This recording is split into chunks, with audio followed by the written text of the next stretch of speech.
Kennesaw Mountain. So he was Johnston had never been here before. So he was more familiar with it. The other thing interesting about the two guys is after the war was over, Johnston lost after they lost Atlanta, he was fired by Jefferson Davis, but then he got his commission back. And then later on, then he surrendered. They had to ramp up factories real quickly. A lot of it was being done in Atlanta. They had arms, all these arms here were made in Georgia. So they were war producing, but not to the effect that the North had. The North had more railroads and so on. So they were pretty much at a disadvantage. And that showed up later in the war. Earlier in the war, the South was more, they were better horsemen, they were better, the telegraph line was cut and hold it against your tongue. You could feel the dots and dashes. The war, at the beginning of the Civil War, they were using basically Revolutionary War muskets. Single shot muskets, like this. You had to take 8 steps to fire a musket. First thing you had to do is you had to get a paper cartridge that had powder and a bullet in it, tear it off.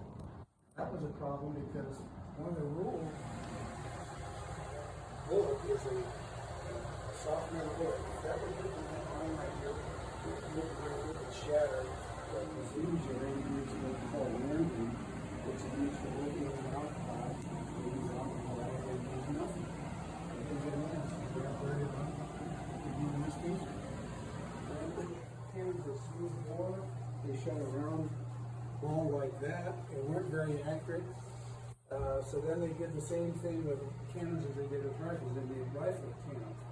Now you have a bolt like that with spun. It could fire 7 bullets in the Henry, which could fire 15.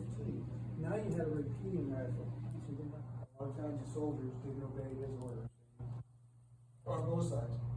Poor people on both sides are getting ravaged by both armies. Even here in the South, there's 65,000 Southern soldiers in your field. They're eating your crops and so on because they're hungry too. So the poor civilians did suffer in that. As I said, we had people fighting for both sides. In the north, you had Sherman, you had the armies of Tennessee, Cumberland, and Ohio. In the South, Johnson had the Army of Tennessee. So I said we had the Army of Tennessee fighting the Army of Tennessee. One of the reasons of this is the North named their armies after rivers. Cumberland, Tennessee. South named theirs after states. Tennessee, Virginia. Again, you had brother fighting against brother, as I told you.